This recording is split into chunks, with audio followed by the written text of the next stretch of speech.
avec grand plaisir que je suis ici parmi vous et je remercie l'ensemble des organisateurs de ce forum franco-russe. Effectivement, diabète et grossesse, c'est une problématique et dans les 15 minutes qui m'ont été imparties, je vais essayer de vous situer un petit peu le problème et où on en est et quelles sont les perspectives. Sur le plan épidémiologique, jusqu'il n'y a pas très longtemps, on était, en ce qui concerne le diabète prégestationnel, extrêmement concerné par le diabète de type 1, puisque vous voyez que des données françaises en 2001, publiées dans Diabète Esquerre, avaient montré que la majorité des patients, en ce qui concerne le diabète prégestationnel, étaient des patientes diabétiques de type 1. Et vous voyez qu'en 2011, la tendance s'inverse, puisque en France, nous sommes amenés actuellement à prendre beaucoup plus souvent des patientes diabétiques de type 2 que des diabétiques de type 1. La raison est simple, c'est l'augmentation du surpoids, c'est l'augmentation de l'obésité dans des populations de plus en plus jeunes et notamment chez des femmes en âge de procréer. En ce qui concerne le diabète gestationnel, on en parlera peu, mais on sait qu'en 2001, la prévalence était autour de 6%. Et pour des raisons identiques d'augmentation du surpoids et de l'obésité, la prévalence en France se situe autour de entre 10%, même jusqu'à 14%, notamment dans des régions comme la région Nord-Pas-de-Calais où la prévalence du diabète est la plus élevée. En ce qui concerne les complications, en Europe, en 1980, la déclaration de Saint-Vincent.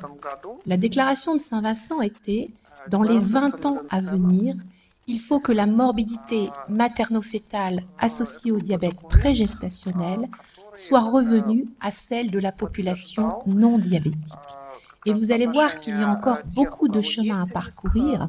Ça, ce sont des données françaises, 2011, à partir des données de l'assurance maladie, qui se sont intéressées finalement aux complications materno-fétales du diabète de type 1, du diabète de type 2 et du diabète gestationnel, comparativement à une population contrôle. Et vous voyez le nombre très important d'accouchements en France.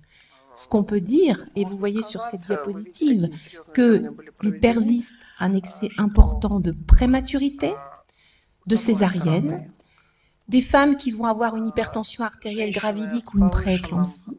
La mort in utero, ça reste un problème dans le diabète prégestationnel et surtout une complication qui est la complication finalement la plus connue, c'est l'excès de croissance, la macrosomie, ces enfants qui vont naître avec un poids de naissance supérieur à 4 kg. Et les conséquences vont bien sûr être des conséquences d'ordre obstétrical. Et vous voyez que sur le deuxième paragraphe, c'est le diabète de type 2.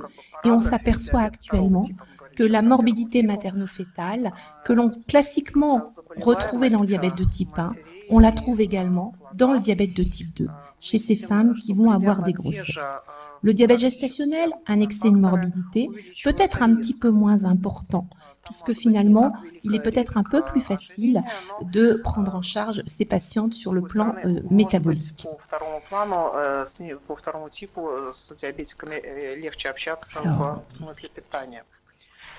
Alors, pourquoi est-ce que je ne peux plus avancer ?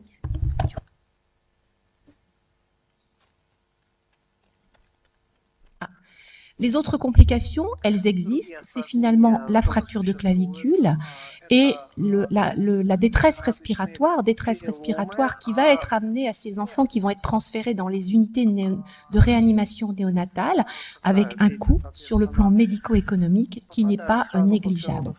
La problématique qui reste actuellement dans le diabète prégestationnel, que ce soit le diabète de type 1 ou le diabète de type 2, reste l'augmentation significative du taux de malformation avec essentiellement un excès de malformation cardiaque. Et vous voyez que cet excès de malformation concerne aussi bien le diabète de type 1 que le diabète de type 2. Donc en clair, actuellement, en ce qui concerne la morbidité materno-fétale, nous gardons un excès de morbidité, quel que soit le type de diabète, type 1 ou diabète de type 2. Comment faire ? Comment faire pour réduire ce taux de malformation, puisqu'on sait qu'il y a des études très anciennes qui ont montré que la prise en charge préconceptionnelle de ces patientes, notamment sur le plan métabolique, va réduire significativement le taux de malformation. Et vous voyez des données de la littérature, notamment sur le plan européen, qui montrent que finalement, en ce qui concerne le taux de prise en charge préconceptionnelle, on est autour de 30%, quels que soient les pays sur le plan européen. Ça, j'ai un problème avec. Ah, voilà. Peut-être je ne suis pas exactement en face. Alors, une étude très récente a été publiée en 2016. C'est une étude anglaise qui a montré, avec un programme extrêmement bien organisé, que la prise en charge préconceptionnelle est cliniquement efficace, puisqu'on a amélioré l'équilibre métabolique, on a utilisé moins de thérapeutiques, on a surtout réduit le taux de malformation congénitale et on a pu réduire le taux d'enfants qui étaient transférés dans ces services de réanimation néonatale. Et pour la première fois, dans ces études, il y a eu une évaluation médico-économique qui montre que, effectivement, cette prise en charge préconceptionnelle est médicalement moins chère, coûte moins cher que finalement l'absence de prise en charge préconceptionnelle. Donc la réponse est oui, on ne peut plus maintenant ne pas se poser la question de la prise en charge préconceptionnelle de ces patientes, bien sûr diabétiques de type 1, mais également diabétiques de type 2. Et ça pose une vraie problématique pour ces patientes pour lesquelles elles ont simplement une obésité, pour lesquelles il n'y a pas eu de dépistage du diabète de type 2, puisque finalement un certain nombre de patientes vont être identifiées à l'occasion de la grossesse. Quand on regarde un petit peu le contrôle métabolique des complications et qu'on compare finalement le diabète de type 1 et le diabète de type 2 en fonction du devenir, notamment obstétrical, le pour contrôle et l'outcome qui est satisfaisant, on s'aperçoit, et une des critiques est toujours de dire finalement les diabétiques de type 2 vont être moins bien équilibrés, et on est interpellé par les niveaux d'équilibre métabolique, notamment des diabétiques de type 2, puisque finalement, quand on prend uniquement comme indice l'hémoglobine glyquée, on s'aperçoit dans toutes les études que l'hémoglobine glyquée n'est finalement pas si élevée que ça. Quelle peut être l'explication de cette morbidité materno-fétale associée au diabète de type 2 au cours de la grossesse, alors que l'équilibre métabolique n'est pas si catastrophique que ça? On sait maintenant qu'il y a un élément particulier qui est l'obésité. L'obésité va avoir un effet synergique avec le diabète. Et on a maintenant pu démontrer qu'il y avait une morbidité materno-fétale associée au diabète, il y a une morbidité materno-fétale associée à l'obésité, et que finalement ces femmes diabétiques de type 2 vont avoir la conjonction de ces deux facteurs, et ce qui explique un petit peu leur excès de morbidité materno-fétale. Alors, qu'est-ce qu'on peut faire en pratique pour nous, endocrinologues, diabétologues? Depuis longtemps, on connaît, et le seul traitement actuellement qui est autorisé au cours de la grossesse, c'est l'insulinothérapie. Donc, vous voyez qu'il y a des études qui se sont intéressées aux besoins insuliniques au cours de la grossesse en fonction du terme. Et ces données sont anciennes et devraient théoriquement nous aider à améliorer l'équilibre métabolique de nos patientes et surtout avec comme objectif la réduction de la morbidité materno-fétale. On a eu beaucoup d'espoir il y a, je dirais, une dizaine d'années, lorsqu'on a eu les analogues de l'insuline. Et avec les analogues de l'insuline, on s'est dit, ça y est, les choses sont réglées. Les nouvelles insulines, les ultra rapides, on va améliorer nettement l'équilibre métabolique. Et juste pour rappeler que ces études qui ont été publiées dans des revues importantes ont montré qu'effectivement, on améliorait notamment, par exemple, pour l'insuline asparte, les glycémies postprandiales, dont on sait qu'il y a un lien direct entre la glycémie postprandiale et l'excès de croissance, la macrosomie. Ces études concernant les analogues d'action rapide ont aussi démontré qu'elles étaient intéressantes dans la mesure où, au cours de la grossesse, on réduisait de façon significative le taux d'hypoglycémie.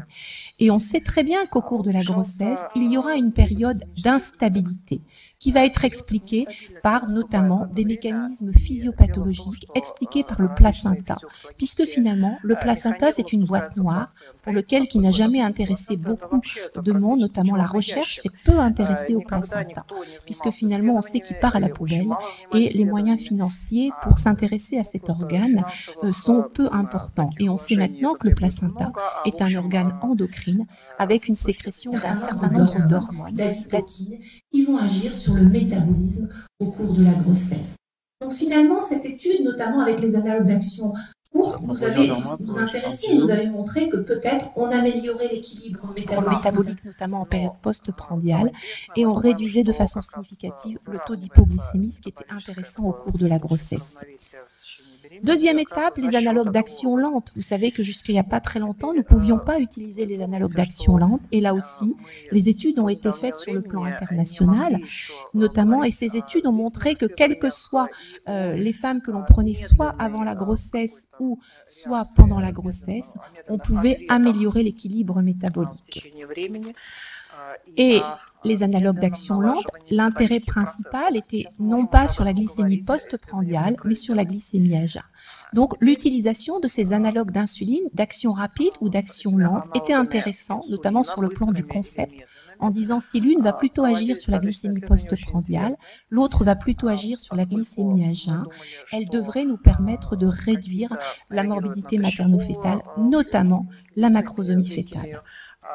La réponse est non, puisqu'à ce jour, même dans les centres les plus expérimentés, tous les centres, quels que soient, il y a des centres européens qui sont extrêmement bien organisés en ce qui concerne la prise en charge de la grossesse diabétique. Actuellement, nous gardons tous un taux de macrosomie autour de 40%, un taux de césarienne autour de 50%. Donc, à ce jour, avec les nouveaux outils, notamment les nouvelles insulines, nous n'avons pas réduit la macrosomie et l'excès de complications. Les pompes à insuline, on sait très bien que, en tant que diabétologue, c'est quelque chose qui peut être intéressant. Est-ce qu'il y a des études qui ont démontré une supériorité de l'insulinothérapie par pompe versus l'insulinothérapie par multi-injection? Et là, je vous ai mis la dernière Cochrane qui est sortie très récemment, là en 2016, qui montre qu'à ce jour, il n'y a aucune étude qui n'a pu montrer la supériorité d'une modalité de traitement par rapport à l'autre. On peut se poser la question que les femmes qui ne sont pas sous pompe, peut-être que si elles n'avaient pas eu cette stratégie thérapeutique, l'excès de morbidité materno-fétale aurait été plus important. On a besoin d'études complémentaires pour évaluer l'intérêt de cette stratégie sur le poids de naissance, sur la macrosomie, également sur le devenir à long terme de ces enfants et bien sûr une évaluation médico-économique. Sur le plan international, actuellement, il est difficile, sur le plan éthique, de proposer une étude pompe versus pas de pompe, étude qui devrait être randomisée. Est-ce que peut-être, on peut se dire, nos objectifs glycémiques ne sont pas les bons objectifs glycémiques, puisque finalement, on garde encore un excès de morbidité materno-fétale et que peut-être il faut descendre encore plus bas les glycémies. Vous voyez que très récemment, des objectifs ont été proposés en termes de glycémie avant les repas, en termes de glycémie 1 heure, 2 heures après les repas ou la nuit. Et on sait très bien, notamment dans le diabète de type 1, que l'on va toujours être en équilibre entre la glycémie un peu élevée et le risque d'hypoglycémie. Ce qui montre que finalement, c'est extrêmement difficile d'atteindre au cours de la grossesse diabétique la normoglycémie. Donc ces objectifs sont ceux actuellement qui sont recommandés sur le plan international et que l'on tente de suivre dans notre pratique quotidienne. Est-ce que finalement, la mesure continue du glucose va nous apporter des éléments supplémentaires pour la prise en charge? On n'a actuellement pas beaucoup d'études qui se sont intéressées à cette mesure continue du glucose au cours de la grossesse. Ça, c'est une étude qui est Princeps, qui est l'étude d'Helen Murphy de Cambridge. Vous voyez que le nombre est assez réduit. On a 46 diabétiques de type 1 et 25 patients diabétiques de type 2. Et cette étude a montré, vous voyez qu'en bleu, c'est le standard, la prise en charge habituelle. En rouge, c'est la prise en charge habituelle avec un capteur de glucose. Et vous voyez que finalement, cette étude a montré que dans le groupe avec capteur de glucose, on avait atteint une hémoglobine glyquée qui était à 5,8 versus 6,4 chez les patientes qui n'avaient pas le capteur de glucose. Dans notre prise en charge habituelle, nous sommes souvent contents lorsqu'on a atteint une hémoglobine glyquée à 6,4. Et manifestement, on sait qu'atteindre une hémoglobine glyquée à 6,4, c'est encore trop haut, trop élevé pour réduire les complications materno-fétales. Et dans mon expérience, dans notre pratique, les femmes qui n'ont pas de macrosomie, c'est les femmes qui ont atteint une hémoglobine glyquée à 5,5, entre 5,5 et 5,8. Alors après, il y a ce qui est théorique et ce qu'on peut faire en pratique avec les patients.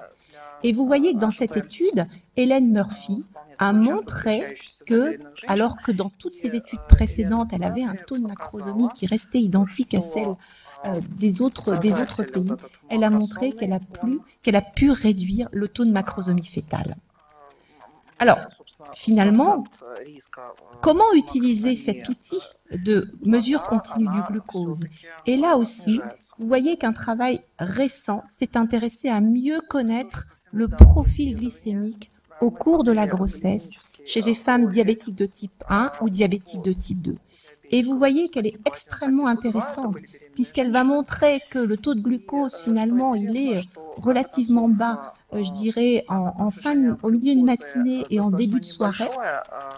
Par contre, la glycémie est nettement plus élevée le matin et dans l'après-midi, et également en période nocturne pendant la soirée. Donc la meilleure connaissance de ces profils glycémiques devrait nous permettre peut-être de mieux adapter nos stratégies thérapeutiques en ce qui concerne l'insulinothérapie chez ces patientes ayant un diabète de type 1 ou diabète de type 2. Est-ce qu'on a autre chose que l'insulinothérapie, puisqu'actuellement se pose un certain nombre de questions en raison de l'augmentation de la prévalence du diabète de type 2? La question est posée, licite, sur le plan à la fois faisabilité pour les patientes, mais également sur le plan économique. Est-ce qu'on pourrait utiliser les antidiabétiques oraux au cours de la grossesse? Alors peut-être pas immédiatement en période d'organogénèse, mais un peu plus tard. La question est posée et vous voyez que là j'ai repris un petit peu les études randomisées, contrôlées, qui se sont intéressés à, finalement, sulfamide versus insuline. Et l'analyse de ces études montre qu'il y a un taux de macrosomie plus élevé, notamment dans les études où il y a eu un traitement par sulfamide, alors qu'il n'y a pas eu de différence en ce qui concerne la macrosomie, en ce qui concerne la metformine. Pareil, de façon identique, dans ces études, on démontre qu'il y a un excès d'hypoglycémie néonatale lorsque dans ces études, il y a eu un traitement par sulfamide.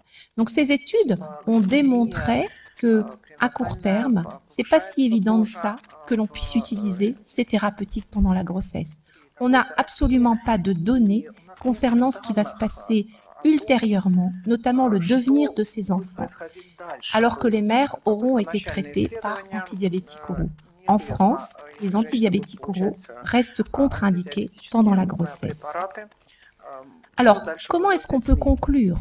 Aujourd'hui, nous n'avons pas atteint l'objectif de la déclaration de Saint-Vincent. Les femmes qui ont un diabète prégestationnel, et notamment leurs enfants, il persiste un risque élevé de complications materno-fétales. La malformation, le taux de malformation reste encore trop important et nous avons encore des morts in utero multipliés par 2 à 5 fois par rapport à la population non diabétique. Et qu'il faut vraiment travailler sur des programmes de programmation, éventuellement mettre en place en France une consultation préconceptionnelle qui existait finalement avant lorsque les gens se mariaient et qui n'existe absolument plus actuellement. Donc la vraie problématique, cette consultation préconceptionnelle, se pose en pratique clinique. On sait que l'augmentation de la prévalence du diabète de type 2 augmente considérablement et que finalement, les complications sont de façon identique à celle de la population diabétique de type 1, vraisemblablement par un facteur qui est l'obésité, qui de façon intrinsèque va également être associé à un excès de complications et que finalement, les deux, obésité, diabète, effet synergique et on multiplie les risques. Il faut que l'on détermine une approche pour, je dirais, la planification, cette prise en charge préconceptionnelle, et c'est quelque chose qui nous semble maintenant être extrêmement essentiel dans le management de la prise en charge de la grossesse diabétique. Il faut bien sûr avoir des programmes qui vont utiliser les nouvelles technologies, qui vont favoriser bien sûr la prise en charge, mais on sait également, et ce sera ma dernière phrase de clôture, que finalement, dans toute notre prise en charge, on se centre sur la glycémie, que vraisemblablement la glycémie n'est peut-être pas le seul facteur qui va expliquer l'excès de morbidité. On sait maintenant que la macrosomie peut être en particulier expliquée par les anomalies du bilan lipidique. Jusqu'à présent, personne ne s'est intéressé aux anomalies du bilan lipidique parce que pendant la grossesse, on n'a aucune thérapeutique possible et que peut-être les mécanismes physiopathologiques de ces complications ne sont pas dus uniquement à la glycémie, mais aux acides aminés, à d'autres facteurs, et que, pour terminer, on a besoin de décrypter cet organe essentiel qui est le placenta, puisqu'on sait maintenant que la programmation des maladies métaboliques se passe in utero, et que je dirais que si on est diabétique ou obèse, c'est peut-être pas tout à fait de notre faute, c'est peut-être parce qu'il s'est passé des choses lorsque nous étions in utero, dans le ventre de notre mère. Donc ces programmes de programmation métabolique sont extrêmement importants et qu'il faut réfléchir à cette prise en charge, cette programmation métabolique de toutes ces maladies métaboliques. Je vous remercie.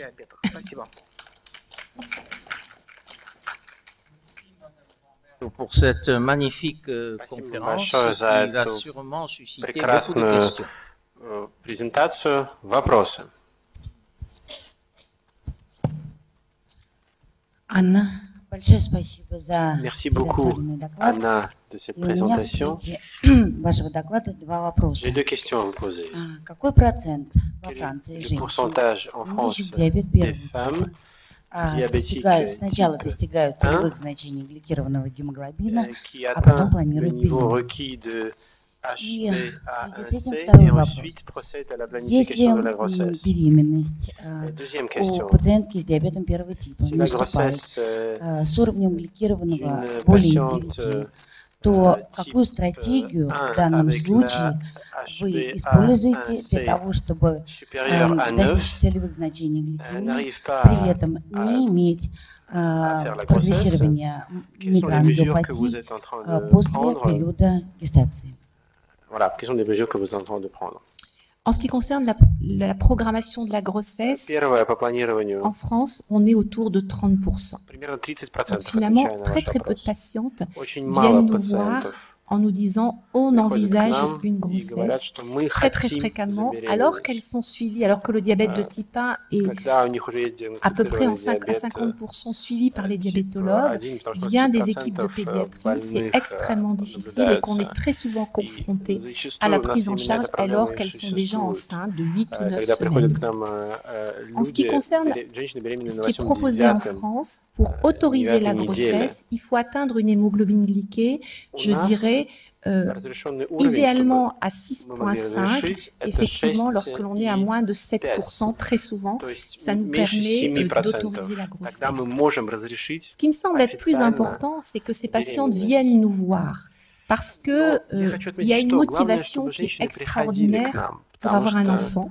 у них notamment en потрясающая période мотивация préconceptionnelle. за Donc une femme qui беременность. vient à 9% en période Женщина, которая préconceptionnelle, on приходит va с y arriver parce qu'elle 9% est très motivée. перед Et on voit très беременностью, bien у qu'on нас a все des получится, grossesses потому что chez она les diabétiques de type мотивирована. 1 qui ne И у sont pas нас adhérentes et pour lesquelles, pendant la grossesse, la prise en charge va bien se passer parce qu'elles ont диабета vraiment ce типа désir 1, d'enfant. потому что у них очень Donc je сильное crois que желание и la мотивация. difficulté, Для c'est меня comment основная faire passer le сложность, message как pour que ces донести femmes эту идею viennent для consulter женщин, les чтобы они diabétologues пришли avant к d'être enceintes. диабетологам до беременности, а не после.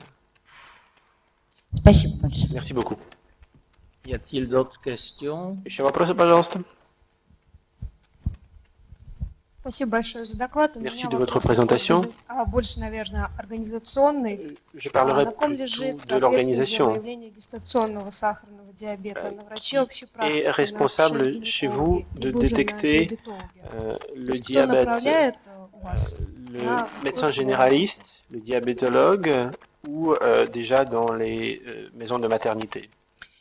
Alors, en ce qui concerne effectivement le diabète de type 1, c'est assez facile puisqu'elles sont suivies soit à moitié par les équipes des diabétologues. Effectivement, la problématique est pour le diabète de type 2. Le dépistage, théoriquement, doit être fait par les médecins généralistes puisque, à peu près en France, 90% des patients diabétiques de type 2 sont suivis par le généraliste et qu'à l'hôpital, les diabétologues libéraux n'en voient que 5%. Donc, quand le diabète est connu, finalement, c'est assez facile, puisque, a priori, le diabète est connu, ce sont des patientes qui sont sous antidiabétiques oraux, et là aussi, on devrait les voir avant d'être enceinte pour arrêter les antidiabétiques oraux, proposer d'autres stratégies thérapeutiques. Il faut savoir qu'en France, beaucoup de patients diabétiques de type 2 sont dépistés à l'occasion de la grossesse, puisque la stratégie de dépistage du diabète gestationnel est à partir du moment où on a un facteur de risque chez toute femme enceinte, c'est-à-dire l'âge supérieur à 35 ans, l'histoire familiale de diabète de premier degré, l'IMC supérieur à 25, l'antécédent de diabète gestationnel ou l'antécédent de macrosomie, toute femme enceinte doit bénéficier dès la première consultation prénatale d'une glycémie à jeun. Si la glycémie à jeun est supérieure à 1,26, on pose d'emblée le diagnostic de diabète de type 2. Si la glycémie est supérieure ou égale à 0,92, on posera le diagnostic de diabète gestationnel. Donc le mode d'entrée de beaucoup de patients diabétiques de type 2 actuellement en France passe par le dépistage du diabète gestationnel et on s'aperçoit que la glycémie est effectuée et on n'est pas dans une situation de diabète gestationnel, on est dans une situation de diabète de type 2 qui était complètement méconnue avant la grossesse. Merci pour votre présentation. Vous avez évoqué dans votre intervention l'intérêt d'avoir une glycémie la plus basse possible. Vous avez même cité donc le chiffre de 0,60, donc avec le risque bien sûr d'hypoglycémie. En pratique, s'il y a hypoglycémie, quelles sont les conséquences éventuelles pour le fœtus? Alors, les recommandations, effectivement, on dit entre 0,60 et 0,90, notamment le matin, à jeun. En pratique, c'est difficile et ça pose une vraie question puisqu'on n'a jamais pu démontrer le retentissement de l'hypoglycémie chez l'enfant. Le long terme, on n'a pas pu démontrer. La seule chose qu'on sait, c'est que a priori, il y a des données fondamentales chez le rat qui ont montré que l'hypoglycémie pourrait avoir un impact, notamment sur la kératogénèse. Mais effectivement, c'est une question qui est très très sensible, puisque nous n'avons pas de données en pratique clinique.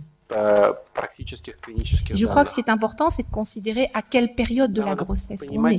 Puisque l'organogénèse, c'est les 8 premières semaines, et qu'après, c'est complètement différent si on est en début de grossesse, en milieu de grossesse ou en fin de grossesse.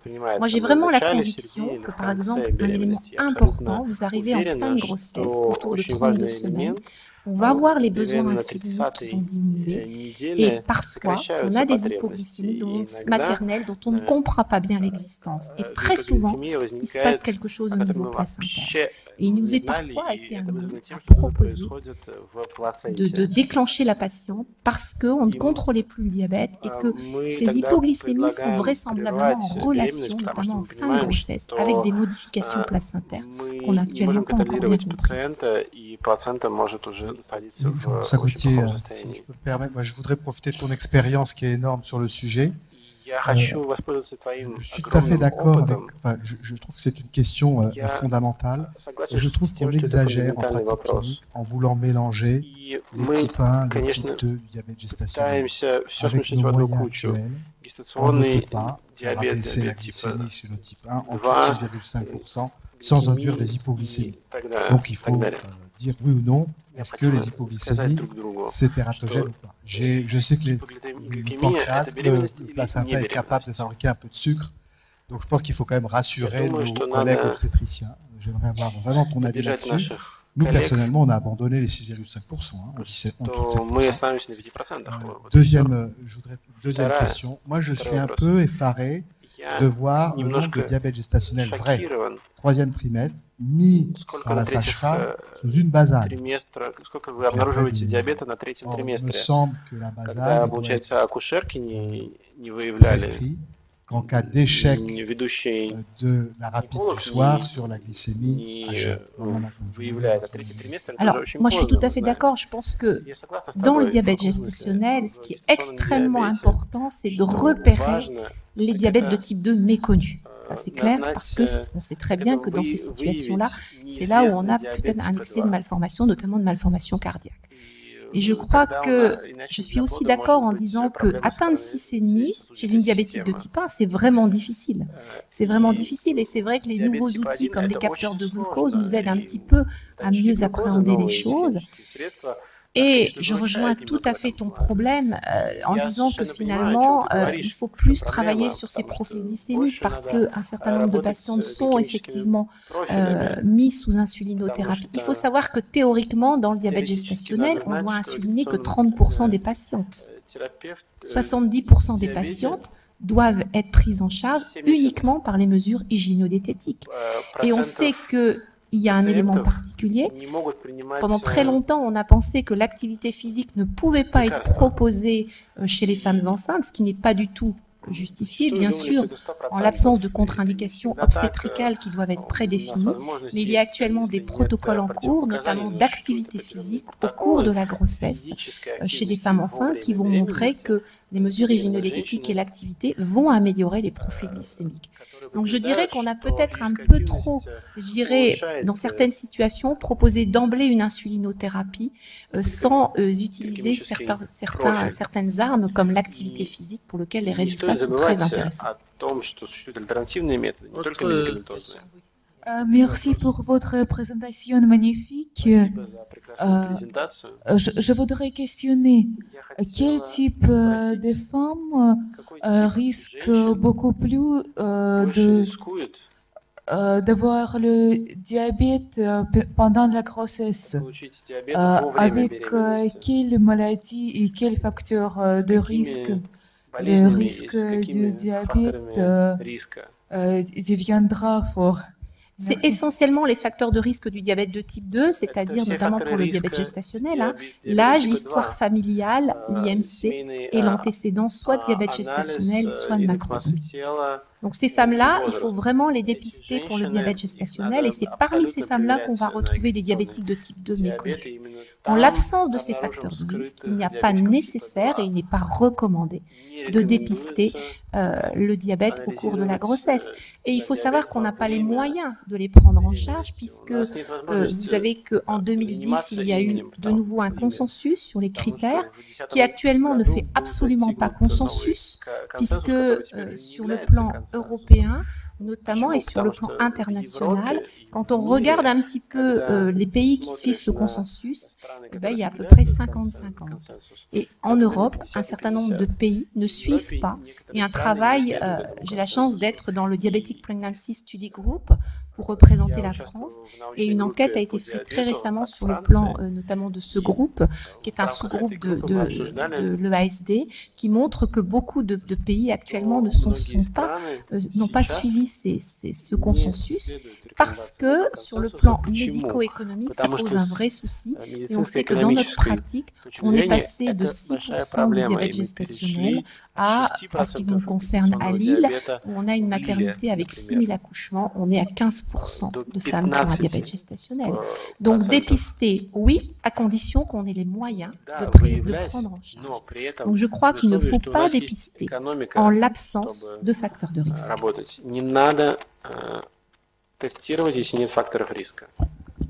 Анна, и в продолжение, может быть, предыдущего вопроса, считаете ли вы фактором риска развития гестационного диабета у женщин, перенесших процедуру экстракорпорального оплодотворения? On appelle ça ECO en russe. Экстракорпоральное оплодотворение. Fécondation in vitro. Excusez-moi, vous pouvez répéter? Fécondation in vitro. Oui. Est-ce que c'est un facteur de risque pour vous, pour des femmes? Ah, ça c'est une bonne question. Alors, il y a une étude qui est une étude pour l'instant qui n'est pas, qui est rétrospective, qui a montré effectivement que les techniques de fécondation in vitro seraient associées à un surrisque de diabète gestationnel, mais cette étude n'a pas pu démontrer un petit peu quels étaient les autres facteurs de risque. Et on sait très bien que dans ces populations de fécondation in vitro, il y a aussi un certain nombre de femmes qui sont en surpoids ou obèses, et on sait aussi qu'il y a un certain nombre de femmes qui sont un peu plus âgées. Donc pour l'instant, la question est très importante, mais on ne peut pas y répondre actuellement. Mais je crois que ce qui est important, notamment quand on envisage une fécondation in vitro, c'est d'évaluer la tolérance glucidique, parce qu'on voit parfois encore des fécondations in vitro ou des techniques de procréation médicale assistée, je dirais, alors qu'on n'a pas forcément évalué, et parfois chez des femmes en surpoids ou obèses, et il est parfois peut-être important de se donner un tout petit peu de temps, notamment pour faire perdre un petit peu de poids, notamment à ces femmes qui sont en obésité, parce que dans ces conditions-là, la grossesse peut devenir spontanée. Et c'est pour ça que cette consultation préconceptionnelle, c'est une vraie question à laquelle le milieu obstétrical était jusqu'à présent opposé, mais vu l'augmentation du surpoids et de l'obésité dans les équipes obstétricales, la question se pose de nouveau.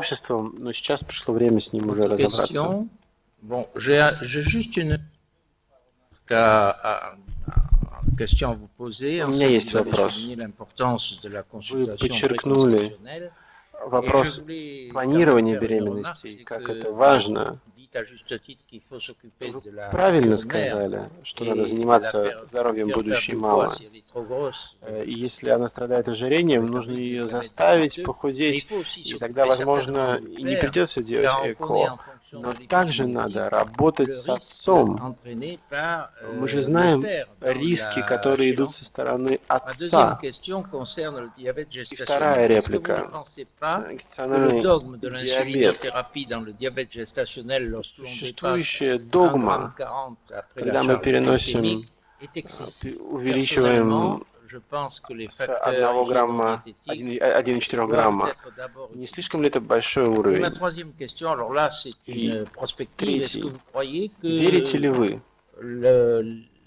что биомеханические méthodes. Effectivement, il n'y a pas que la mère, mais il y a aussi le père. Et ça, on sait, il y a des données notamment qui ont été évaluées, la qualité des spermatozoïdes, enfin toutes ces données-là. Pour l'instant, elles ont besoin d'être confortées sur le plan fondamental. Juste peut-être en pratique, on voit, quand on a suivi un certain nombre de patientes, on voit que quand elles ont changé de procréateur, les choses, elles ne sont pas toujours de façon identique. Donc c'est peut-être un élément, une réponse indirecte à la question. Je suis d'accord avec vous et que cette épigénétique doit nous faire, je dirais, peut-être voir les choses un petit peu de façon différente.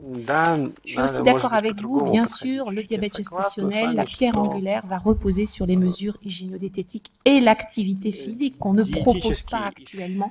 Tout ça parce qu'elles sont enceintes et qu'on dit qu'elles n'ont pas le droit de marcher, qu'elles n'ont pas le droit de bouger. Jusqu'à présent, la grossesse n'est pas une maladie. Et qu'une femme enceinte qui porte bien peut avoir une activité physique à partir du moment où elle est codifiée.